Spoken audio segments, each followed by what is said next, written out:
Right guys, so we have another problem na sasagutan for our discussion about the fundamentals of fluid flow. So katulad ng ating recent video, we are still going to apply yung natutunan natin sa ating lecture about energy in head, yung ating total energy. So we're going to apply that on this problem. So as you can see, meron na tayong diagram ng ating problem, no? But still, let us read our problem. So oil flows from a tank through 150 meters of 150 millimeter diameter pipe, then discharges into air as shown in the figure below. If the head loss from point 1 to point 2 is 600 millimeters, determine the pressure needed at point 1 to cause 17 liters per second of oil to flow.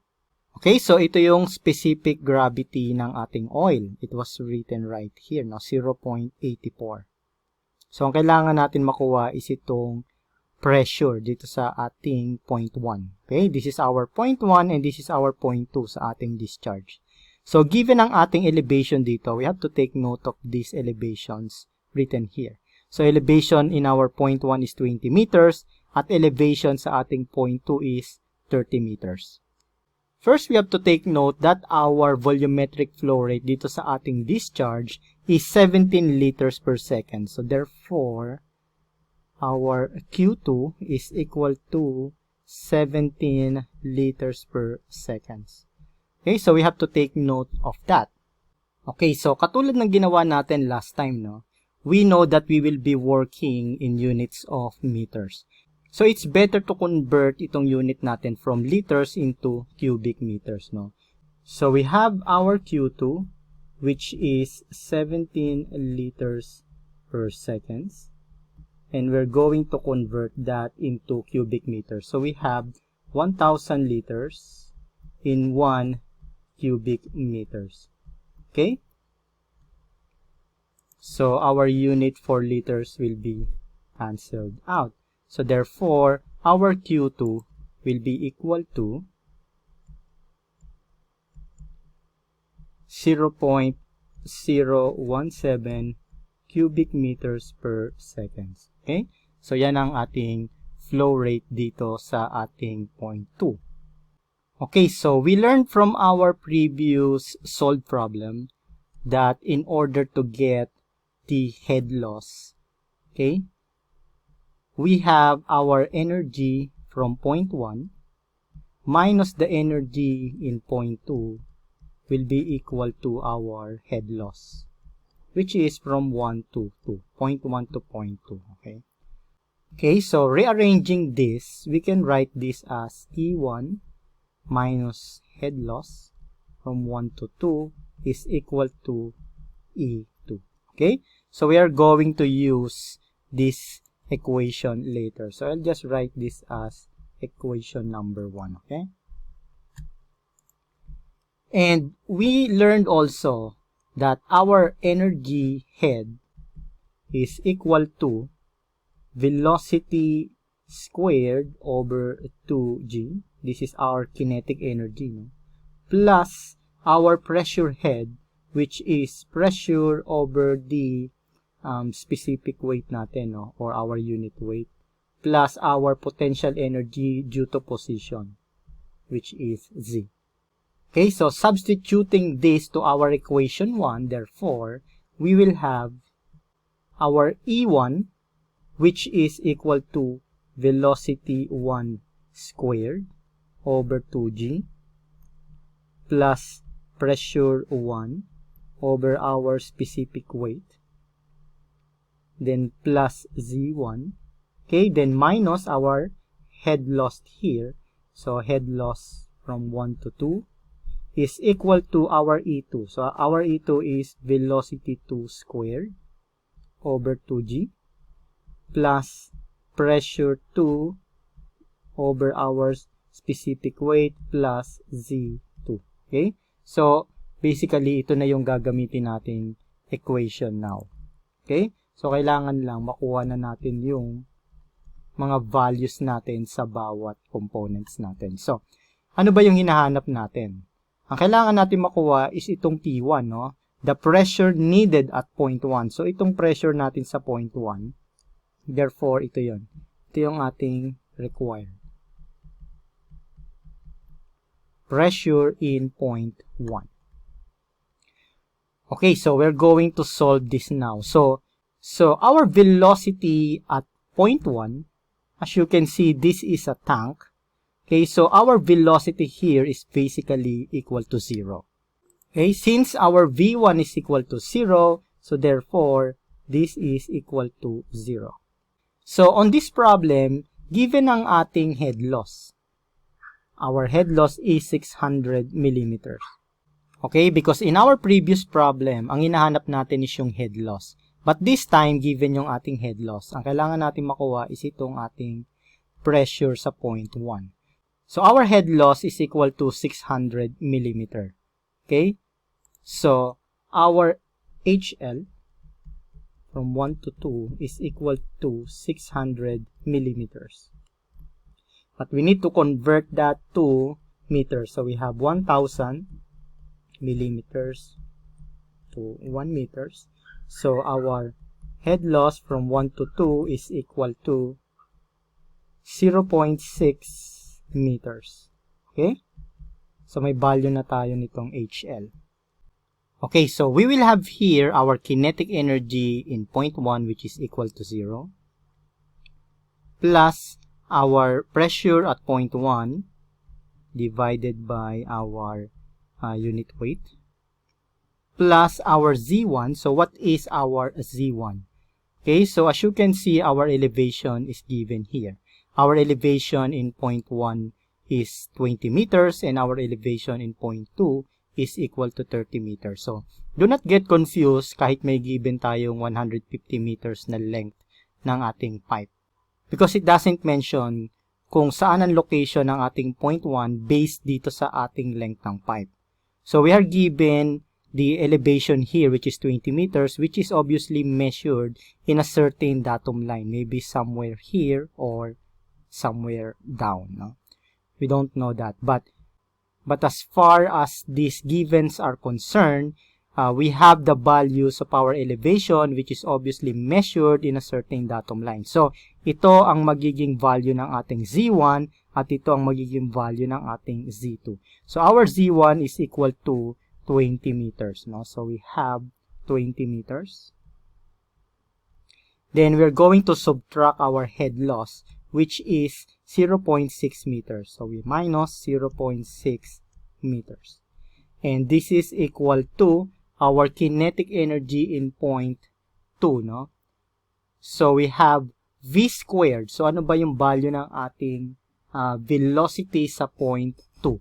Okay, so, we don't know the velocity in point 2, but we are given itong ating volumetric flow rate, which is 0.017. No? So, our Q2, let me write that here. Our Q2 is equal to 0.017 cubic meters per seconds.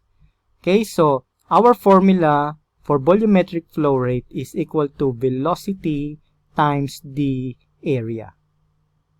Okay? So, ang hinahanap natin dito is yung ating velocity in point 2. So, therefore, we have Q2 is equal to velocity at point 2 and area in point 2, no?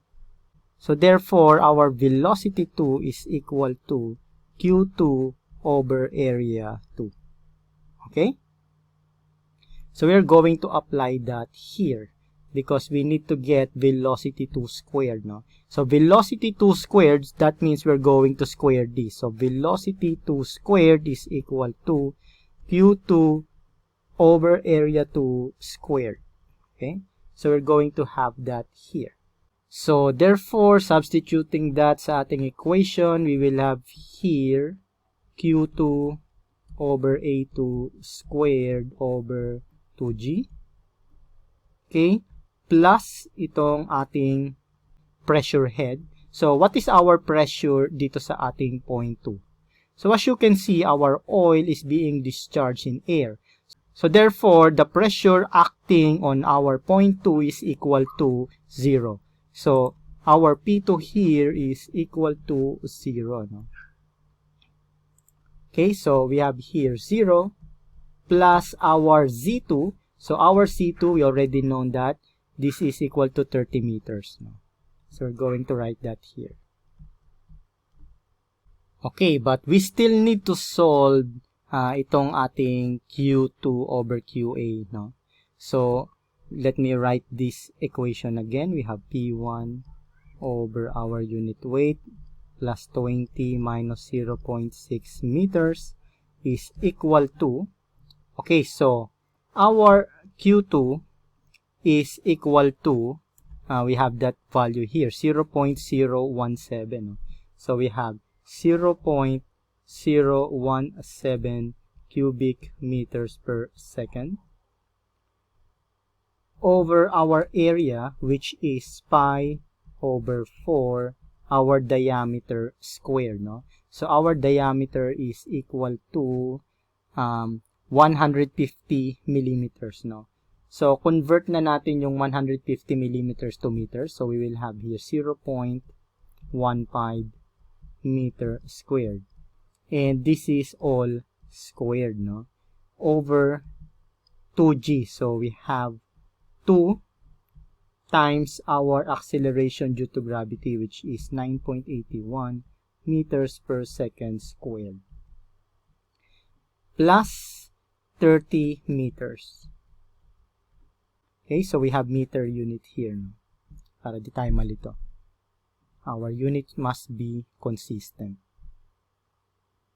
Okay, so we have P1 is over unit weight plus 20 meters minus 0.6 meters. So, let me solve this first, no? Kasi medyo komplikado yung itsura niya. So, mas maganda masolve na natin siya bago natin sagutan yung natitira, no? Okay, so solving dito sa ating value here, we have 0.017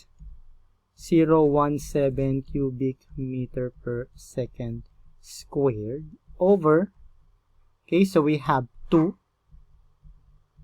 times 9.81 meters per second squared. Then, itong ating denominator dito, we have pi, okay, over 4, this is squared.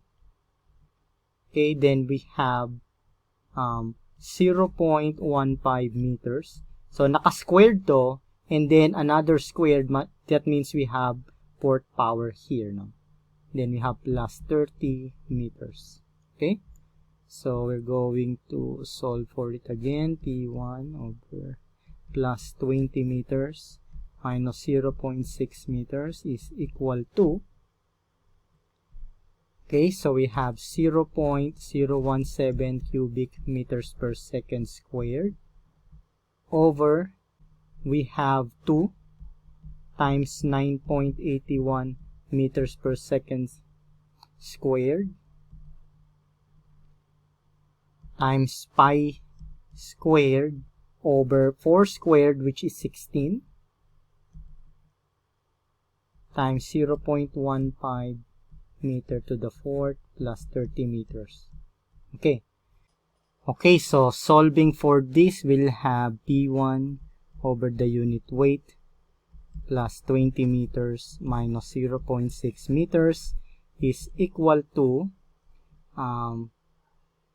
16 will be our numerator now. So we have 16 times 0.017 cubic meters per second squared over 2, okay, times 9.81 meters per second squared times pi squared times 0.15 meters to the 4th power, no? Then plus 30 meters. Okay, so let us check first kung ano ba yung magiging units natin dito, no? Para makita natin consistent ba yung ating unit. So we have here meters cube over per second, no? But we're going to square that. That means our unit here will be in meters to the 6th over second squared, no? So yan ang magiging unit natin dito sa numerator. Now in our denominator we have meters to the 4th and meters. So therefore we have meters to the 5th dito sa ating denominator, no? So, meter to the 6th divided by meter to the 5th. Therefore, our meter to the 5th will be cancelled. So, ang matitira sa atin dito is meters. And then, we have here second squared and we have second squared here. So, this will be cancelled out. So, therefore, ang unit natin dito sa ating kinetic energy will be in meters, no? Okay, so let us now try to solve this. We have P1 over our unit weight plus 20 meters minus 0.6 meters is equal to, let us now solve this. So we have 16 times 0.017 squared, okay, divided by 2.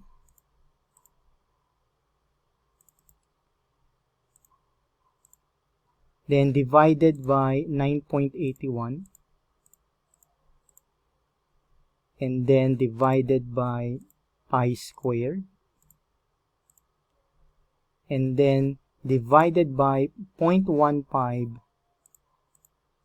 to the 4th. Okay? So we have here 0.047. No? So we have 0.047 meters, then plus 30 meters. So now we can solve for our P1 over unit weight, which will be equal to 0.047 meters plus 30 meters, okay, minus 20 meters plus 0.6 meters, no? So now we're going to solve for that. So we have P1 over unit weight, which is equal to 0.047 plus 30 minus 20, then plus 0.6, which is equal to 10.65, no? So we have 10.65 meters of oil. Diba? So nakuha na natin yan. So now we need to get P1. So we need to isolate P1. So that means we have P1 is equal to 10.65 meters times our unit weight. So our unit weight is equal to the density of the material multiplied to acceleration due to gravity. So given ang specific gravity ng ating oil, so our unit weight will be equal to the specific gravity of the oil times the density of water times the acceleration due to gravity, no? So therefore, our P1 will be equal to 10.65 meters times the specific gravity of oil. So ano ba yung specific gravity ng oil natin? We have 0.84, no? So we have here 0.84 times the density of water, which is 1,000 kilogram per cubic meters. Okay? Then the acceleration due to gravity, which is 9.81 meter per second squared. Okay, so we have here kilogram meter per second squared. So we'll convert that to Newton. So we have 1 Newton is equal to 1 kilogram meter per second squared. Okay, so our unit will be kilogram per meter second squared will be cancelled out. And then we have meter here. So therefore, ang maiwan sa atin sa denominator here is square meter, no? So our unit will be in Newton per square meter, no? So let us solve for P1. Okay, so we have 10.65 times 0.84 times 1,000 times 9.81, okay, is equal to 87,736, no?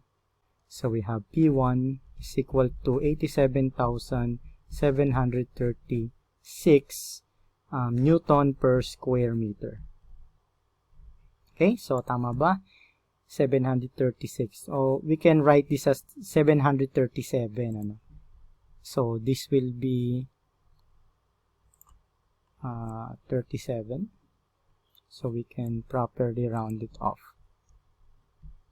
Now, 1 Newton per square meter is equal to 1 Pascal. Okay? Then we will convert this to kilopascal. So we have 1,000 Pascal in 1 kilopascal. Okay? So, ano yung matitira sa unit natin?